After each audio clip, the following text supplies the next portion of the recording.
ঠাকুর শ্রী রামকৃষ্ণদেব তাঁর ভক্তদেরকে একেবারে শিশুর মতন ভালোবাসতেন।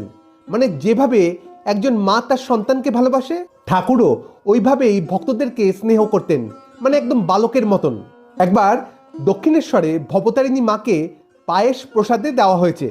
তো ঠাকুর ওই প্রসাদী পায়েস থেকে এক বাটি পায়েস আলাদা করে তুলে রাখলেন, মানে হাতের মধ্যেই এইভাবে বাটিটি হাত দিয়ে ঢেকে নিজের কাছেই বাটিটি রাখলেন। তো সেইটি দেখে অন্যান্য ভক্তরা জিজ্ঞাসা করলেন যে ঠাকুর, ওই পায়েসটি কার জন্য রাখছেন? ঠাকুর বললেন, এইটি আমি গিরিশের জন্য রেখেছি, আজকে গিরিশ পায়েস খাবে। তো এইটি শুনে বেশ কিছু ভক্ত ঠাকুরকে কৌতুক করে বলতে লাগলেন, তার মানে পায়েস শুধুমাত্র গিরিশের জন্য, আমরা বুঝি আপনার কেউ নই।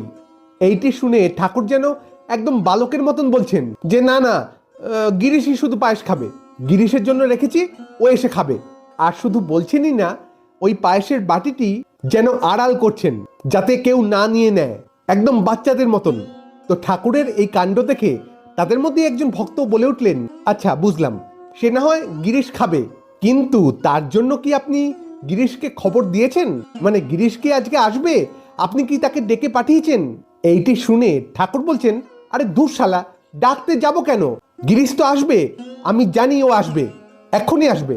এবং ঠাকুরের কথা শেষ হতে না হতেই সত্যি সত্যি গিরিশবাবু গাড়ি নিয়ে দক্ষিণেশ্বরে এসে হাজির হলেন। আসলে ঠাকুর যে তাঁর প্রত্যেকটি ভক্তকে একটি সুতো দিয়ে বেঁধে রেখেছেন, প্রেমের সুতো।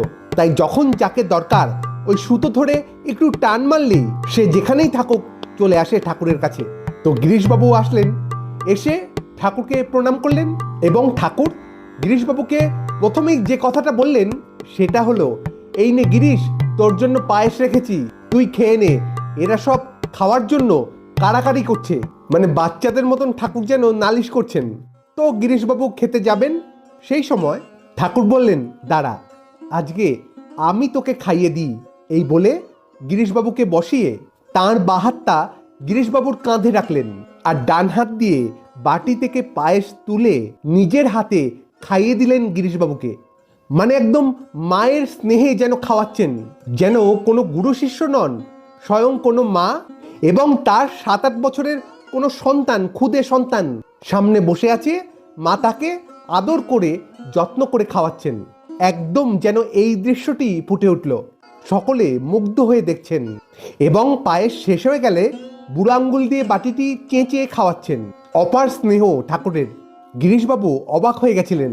তিনি বলছেন, কি আশ্চর্য ব্যাপার, আমার মতন এরকম বুড়ো মিনসে কলকাতার বদমাস গুন্ডাদের সর্দার থিয়েটারে ভাড়ামো করি, যার চিন্তার কোনো ঠিক নেই, যার কাজকর্মের ঠিক নেই, তার কাঁধে যখন ঠাকুর হাতটি রাখলেন এবং ডান হাত দিয়ে যখন আদরের সাথে খাইয়ে দিচ্ছিলেন, তখন ওসব আমি কোথায় ভুলে গেলাম।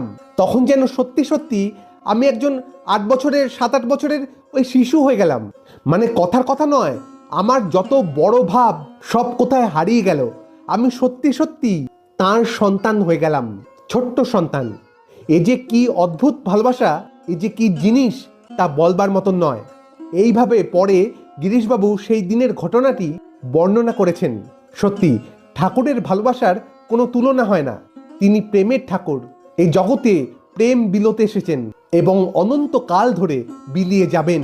আজ এটুকুই, আবার দেখা হবে অন্য কোনো ভিডিওতে। ভালো থাকবেন, সুস্থ থাকবেন। ধন্যবাদ। জয় ঠাকুর।